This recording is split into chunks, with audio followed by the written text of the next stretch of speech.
घुसपैठिए अगर असम में घुस रहे हैं तो वो बॉर्डर से घुस रहे होंगे, तो बॉर्डर जो पुलिस है वो तो केंद्र के हाथ में है। ये तो अमित शाह को गाली दे रहा है, हिमंता बिस्वा शर्मा अमित शाह को गाली दे रहा है कि अमित शाह एक नंबर का निठल्ला गृह मंत्री है। किसके राज्य में इसके गृह मंत्री होते हुए भी देश के अंदर लोग घुसते आ रहे हैं। ये तो रक्षा मंत्री अमित शाह जी को सॉरी राजनाथ सिंह जी को निठल्ला कह रहा है। ये तो अपनी सरकार को घेरने का काम कर रहा है। घुसपैठिए इस देश का मुद्दा नहीं है। इस देश का मुद्दा बेरोजगारी है। इस देश का मुद्दा है कि 800-900 रुपए का मिलने वाला सिलेंडर आज के डेट में 4000 रुपए 5000 रुपए का मिल रहा है। मुद्दा यह है कि देश के कई राजधानियों से मजदूर और छात्र पलायन करने अपने गांव जा रहे हैं क्योंकि उनके पास खाने के लिए खाना नहीं, क्योंकि गैस नहीं। देश का यह मुद्दा है कि 1.5 लाख स्कूल बंद हो गए। देश का यह मुद्दा है कि इस देश के अंदर हर घंटे एक बलात्कार होता है। इस तरीके की भाषा का प्रयोग करना ये बताता है कि हिमंता पूरी तरह फ्रस्ट्रेट है और किस तरीके से उन्होंने जो भ्रष्टाचार कर रखे हैं आसाम में, उनको पता है जिस दिन भी सरकार गई हिमंता को जेल में रहना होगा। इनका जो भाई है जो सीनियर आईपीएस ऑफिसर है जिसका परिवार दुबई में रहता है, 18 लाख रुपए वेतन है उसके भाई का, लेकिन उसका बेटा जिस स्कूल में पढ़ता है उसकी 21 लाख रुपए फीस है। कैसे एक अधिकारी का परिवार दुबई में रह रहा है और इतनी लैविश लाइफस्टाइल को कैसे जी रहा है, ये तो जांच का विषय है। सर, हेमंत विश्व शर्मा का एक के बाद एक स्टेटमेंट आ रहे हैं, अभद्र भाषा का भी वो इस्तेमाल कर रहे हैं। कांग्रेस की जो टॉप लीडरशिप है उसके बारे में ऐसा बोल रहे हैं, क्या कहना है आपका? ये देखो, ये तो हिमंता बिस्वा शर्मा और भारतीय जनता पार्टी के संस्कार बताते हैं कि किस तरीके की भाषा का प्रयोग वो लगातार करते रहे हैं। Leader of opposition Rahul Gandhi ji के लिए हो, चाहे वो कांग्रेस अध्यक्ष मल्लिकार्जुन खड़गे जो इस समय देश के सबसे बड़े दलित नेता हैं और उनका संघर्ष लोग जानते हैं, प्रधानमंत्री भी जानते हैं कि किस प्रकार उनके परिवार के पास साथ दुर्घटना हुई और उसके बाद वो एक ब्लॉक अध्यक्ष से आज कांग्रेस के राष्ट्रीय अध्यक्ष बने हुए हैं। ऐसे आदमी के लिए, बुजुर्ग आदमी के लिए इस तरीके की भाषा का प्रयोग करना ये बताता है कि हिमंता पूरी तरह फ्रस्ट्रेट है और किस तरीके से उन्होंने जो भ्रष्टाचार कर रखे हैं आसाम में, उनको पता है जिस दिन भी सरकार गई हिमंता को जेल में रहना होगा। और मुझे लगता है कि प्रधानमंत्री को इंटरवीन करना चाहिए कि leader of opposition in the Rajya Sabha in the Congress president के साथ इस तरीके का दुर्व्यवहार करने वाला व्यक्ति उनके यहाँ बैठा हुआ है। तो अगर ये भारतीय जनता पार्टी के संस्कार हैं तो हमें खुशी है कि हम ऐसे सत्ता के, ऐसी ताकत के खिलाफ लड़ते रहेंगे। पर उन्होंने लीगल एक्शन लिया है, हाँ। एफआईआर हुई है, असम की पुलिस दिल्ली तक पहुंची है, तो ऐसा नहीं लगता कि कहीं कांग्रेस या खेड़ा जी जो बोल के फंस गए हैं? नहीं, फंस क्या गए हैं, सरकार उनकी है, पुलिस उनकी है, वो चाहे 50 एफआईआर लिख दें। हमारी सरकार होगी, हम 50 एफआईआर लिख देंगे, उसमें एफआईआर लिखने से क्या होता है? वो दोषी हैं कि नहीं है तो न्यायालय को तय करना है। न्यायालय बताएगा कि उन्होंने जो दस्तावेज जारी किए हैं वो सच है या झूठ है, ये तो जांच का विषय है। अब सबसे बड़ी बात यह है कि इलेक्शन कमीशन के अधीन आती है इस समय असम पुलिस, क्योंकि मॉरल कोड ऑफ कंडक्ट लगा हुआ है। उसके बाद भी अगर पुलिस हिमंता बिस्वा की सुन रही है तो ये इलेक्शन कमीशन और भारतीय जनता पार्टी की मिलीभगत नहीं नजर आती आपको?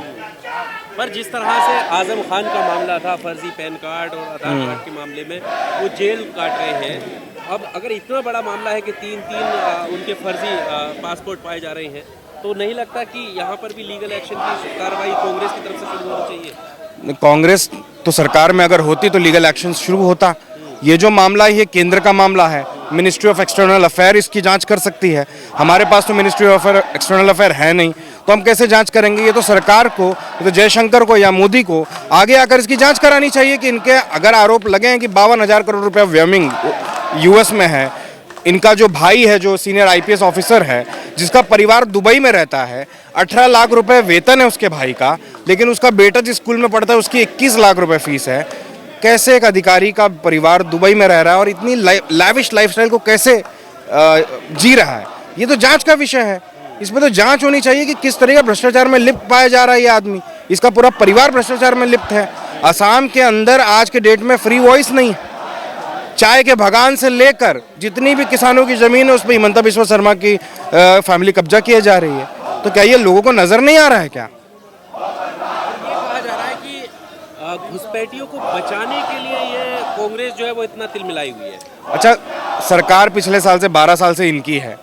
घुसपैठिए अगर असम में घुस रहे हैं तो वो बॉर्डर से घुस रहे होंगे, तो बॉर्डर जो पुलिस है वो तो केंद्र के हाथ में है। ये तो अमित शाह को गाली दे रहा है। हिमंता बिस्वा शर्मा अमित शाह को गाली दे रहा है कि अमित शाह एक नंबर का निठल्ला गृह मंत्री है।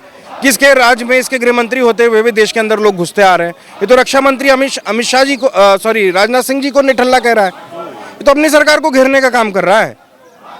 पर वो तो खुद मुद्दा उठाते हैं। घुसपैठिएगा अमित शाह जी ने आके फिर कहा ये बयान दिया। तो अपने आप को भी गाली देने का हुनर अगर किसी में है तो भारतीय जनता पार्टी में। अपने आप को जिस प्रकार सावरकर ने वीर कहा, उसी प्रकार अमित शाह अपने आप को निठल्ला कहते नजर आ रहे हैं हर जगह। तो कांग्रेस चाहती है घुसपैठी निकले। अरे कोई भी देश चाहेगा घुसपैठी, जो हमारे लीगल जो लोग यहाँ के रेसिडेंट हैं, जो सिटीजन है वो रहेंगे, जो इलीगल है वो बाहर जाएंगे। लेकिन उसके लिए एक प्रक्रिया होती है, उसकी जांच होती है। ये नहीं कि आप चुनावी मंच पर चल के किसी को भी गाली देने का काम करें। और जिस प्रकार का भाषा वो प्रयोग करते रहे हैं माइनॉरिटीज़ के लिए, ये कितना दुर्भाग्य की बात है कि एक चुना हुआ मुख्यमंत्री जो संविधान की शपथ लेता है, कहता है कि मैं बिना किसी राग द्वेष के लोगों के साथ न्याय करूंगा, उसी संविधान उसी ओथ की अवहेलना करता है। और दुख की बात यह है कि हमारे जुडिशियल सिस्टम में, हमारे लीगल सिस्टम में ऐसा कोई कानून नहीं है कि आपको ओथ तोड़ने पर आपको बर्खास्त कर दिया जाए। वो कहता है कि कोई मियाँ 5 रुपये मांगे तो आपको 4 रुपया देना है। ये भाषा एक मुख्यमंत्री की तो नहीं हो सकती, एक सड़क छाप गुंडे की जरूर हो सकती है। अभी तक तो मुसलमानों के लिए बोलते थे, अब तो राहुल गांधी, मल्लिकार्जुन पवन खेरा, रजिस्टर्ड पागल बोल रहे हैं। देखिए, जो पागल, जो बेसिकली भ्रष्टाचार फ्रस्ट्रेटेड आदमी होता है, वो इस तरीके की भाषा हर जगह करता है। वो मोदी को भी गाली देगा, आप रुकिए 2-3 साल, ये मोदी अमित शाह को भी गाली देगा। देखिए, गालीबाज का जो हुनर होता है वो यूनिफॉर्मिटी की तरफ होता है।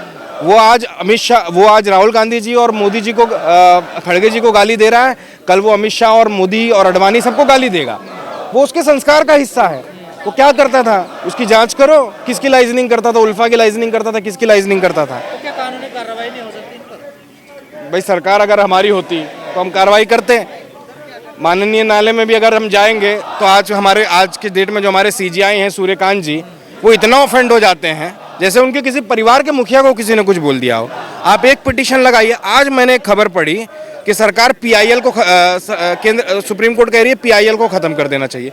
पब्लिक इंटरेस्ट लिटिगेशंस को खत्म करने की योजना सरकार बना चुकी है, क्योंकि पब्लिक का कोई इंटरेस्ट ही नहीं है। जो इंटरेस्ट है वो अडानी इंटरेस्ट लिटिगेशन होना चाहिए, अंबानी इंटरेस्ट लिटिगेशन होना चाहिए। पीआईएल तक को खत्म करने की बात अगर सुप्रीम कोर्ट सूर्यकांत के अंडर में कर रहा है तो आप सोच सकते हैं कि इस देश में किसको न्याय मिलेगा। और जनता को ये दिखाया जा रहा है कि बीजेपी की तरफ से तो घुसपैठिया एक मुद्दा है, लेकिन कांग्रेस इस पर चुप है, विपक्षी दल इस पर चुप है। तो क्या कांग्रेस के लिए कोई मुद्दा नहीं है घुसपैठ का? क्योंकि मीडिया पर भी भाई, घुसपैठ अगर हो रही है, जिसकी सरकार है वो करेगी ना घुसपैठियों पर काम। घुसपैठिए तो ऐसे नहीं है हवा में उड़कर आ रहे हैं। घुसपैठिए बॉर्डर सिक्योरिटी फोर्सेस की सुरक्षा को पार करके आ रहे होंगे। सवाल वही ना, ये तो मुद्दा आपको बनाना चाहिए था ना। नहीं, ये तो मुद्दा है, लेकिन घुसपैठिए इस देश का मुद्दा नहीं है। इस देश का मुद्दा बेरोजगारी है। इस देश का मुद्दा है कि 800-900 रुपए का मिलने वाला सिलेंडर आज के डेट में 4000 रुपए, 5000 रुपए का मिल रहा है। मुद्दा यह है कि देश के कई राजधानियों से मजदूर और छात्र पलायन कर रहे हैं, अपने गांव जा रहे हैं, क्योंकि उनके पास खाने के लिए खाना नहीं है, क्योंकि गैस नहीं है। देश का यह मुद्दा है कि 1.5 लाख स्कूल बंद हो गए। देश का यह मुद्दा है कि इस देश के अंदर हर घंटे एक बलात्कार होता है। अगर ये देश का मुद्दा नहीं है तो मुझे माफी चाहता हूँ मैं। पे चुनाव नहीं होता, अगर नहीं होता तो हमें नहीं लड़ना है। तो हम तो वही कह रहे हैं ना, हम तो चाइना गेट के जगीरा नहीं है।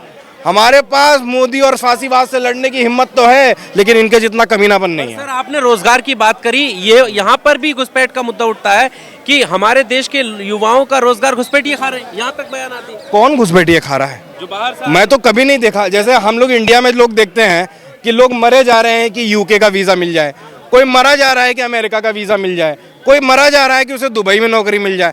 मैं आज तक ऐसे किसी अमेरिकी या फिर किसी दुबई वाले को, अमीराती को, या फिर ब्रिटेन के आदमी को, या अमेरिका के आदमी को, स्पेन के आदमी को, साउथ अमेरिका के आदमी को देखा हो कि वो कहता हो कि मुझे भारत में नौकरी करने जाना है। कौन घुसपैठिया आके नौकरी खा रहा है भाई? ये तो फालतू बकवास बात है। लॉजिक देखो, इलॉजिकल का कोई लॉजिक नहीं होता। कोई घुसपैठिया कौन नौकरी पा रहा है? एक तो आपके लोग जाकर 5-5 लाख, 10-10 लाख की संख्या में जीसीसी कंट्रीज में जाकर नौकरी कर रहे हैं, वो आप बात नहीं कर रहे। आपके लोग जाकर अमेरिका में लोगों की नौकरी खा रहे हैं, आपके लोग जाकर ब्रिटेन में नौकरी खा रहे हैं, और आप बोल रहे हैं आपकी नौकरी कौन खा रहा है? नौकरी होनी तो चाहिए। बांग्लादेशी कैसे आए बांग्लादेशी? मैं यही मुद्दा उठा रहा हूं कि इस देश का गृह मंत्री, इस देश का रक्षा मंत्री अगर निठल्ला होगा तभी बांग्लादेश से लोग अंदर आ पाएंगे। ऐसे तो कोई आ नहीं पाएगा अंदर। इन्होंने, ये तो शेख हसीना इनकी दोस्त है, उसको तो पनाह दे। एक अवैध बांग्लादेशी को इन्होंने पनाह दे रखी है। भाई, बांग्लादेशी घुसपैठियों की अगर ये बात कर रहे हैं तो इस समय भारत में एक ही बांग्लादेशी घुसपैठिया है, वो है शेख हसीना। उसको बाहर निकालिए पहले, उसको तो आपने पनाह दे रखी है।